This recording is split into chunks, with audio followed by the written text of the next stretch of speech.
It had been raining quite heavily for the preceding 48 hours, and I immediately knew that there was trouble ahead. But we just felt in our bones that something was going to happen. The river is so important to me. It's the reason I am still in Salford. I love the River Irwell. I've grown up on its banks. I'm going to take my nephew and my son with the Christmas money to go and get some computer games that they wanted to get. They got up late, and thank God they did.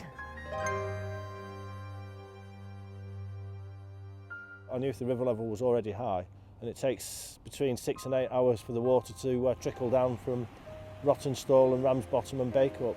But in a few hours' time it was going to be of biblical proportions. The next thing is, there's people running all over the streets. So I've got my shoes on, come downstairs, he went, I'm just going to move the car.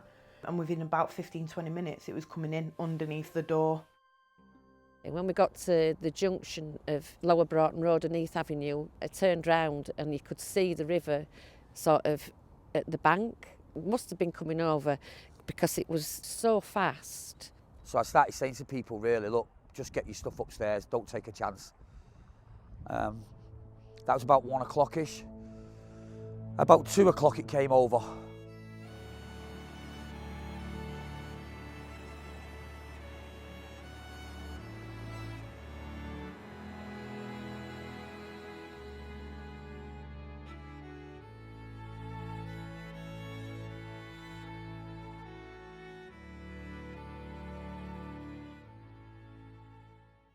I've only ever seen the flood basin flood once before, and the water just crept over the lip about an inch deep and moved a few plastic bottles. But at 9:15 on Boxing Day, the water was already just about to crest over the lip of the flood basin.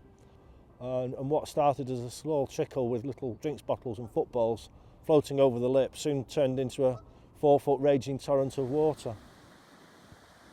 When we managed to get round, Pegasus Square was quite deep. That was like a lake. And it just happened so quick. And I was concerned then about some of the vulnerable people who lived on the estates. I knew that within the Sustainable Communities Project we had a list of vulnerable people, and that in actual fact that was one of the priorities for us to start targeting, knocking on their doors, making sure they were safe. And there were people all over the estate then, trying to help out people, trying to look for the neighbours, see if they were all right, knocking on the doors.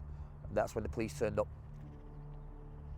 The police knocked on the door and said that we'd have to leave the premises, especially if we've got children and young children and stuff. They had a rope as well down Lower Broughton Road so you could pull because the current was quite strong. We ended up with a list of people that we thought might need removing from their houses. There were a team of about 8 or 9 police officers. So I gave them the list and said, I think we've been ringing these people and these are the vulnerable people on Heath Avenue estate. Because people just driving around, joyriding and having a look to see what was going on. It's unfortunately human nature.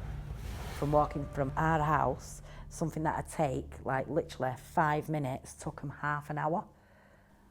There was boats in the street, which I found quite amusing. About 2.5–3 foot in the house, in the front.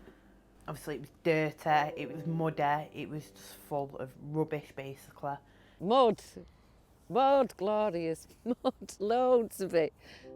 Losing contents of your house is the worst part about it, and myself, I'd cancelled my insurance 4 months ago after paying it for 17 years. Anything that was on the floor just got threw outside, it didn't matter what it was, we didn't even look, it just got picked up and launched outside. So almost would come a time when we go, oh, where's that? And we know where it is, it's in the skip somewhere now. I went and opened the trust up and all the kids' plastic toys were all over. So the water must have come through with some force. One of the things that really astounded me was the amount of rubbish that came up from the river. And a legacy of the floods, believe it or not, is we can walk all the way along this riverbank now and there's plastic bags, there's debris everywhere. And I've got a concern about how in actual fact this is impacting on the environment, on animals, wildlife in the area. But I was absolutely amazed by the response in some respects of some of the partners, such as Salex. They were all over. The chief exec was here. They were knocking on doors. They were really trying their best to try and find people who might be in a situation that They needed help and support, but in some respects, they didn't answer the door to get that support because they thought they didn't need it. I know what to do if there's a flood. That's about it. And it's brought the community together. Goes to show what a good place we actually do live in. Within, 24 hours, we managed to coordinate over 130 volunteers. So we met the next morning at 9:30 at St Boniface's, and we devised teams, clean-up teams. There were just so many people out. Every house in Pegasus Square must have had 6, 7, 8 people. I just send messages saying we need more mops and we need more buckets, we need more cleaning gear. So it was just constant. It was constant all the time. And that just didn't stop just on clean-up day. That went on for the following week and is still going on in the background. So I think for that on its own was just the community spirit. It was just amazing. I was quite overwhelmed by it all. What's really important is that when we go forward from this now, we need people to be aware of where the neighbours are, who is vulnerable, who needs support, how we can knock on that door, having your own plan within your own house, within your own communities in some respects, so it can be a bit more coordinated.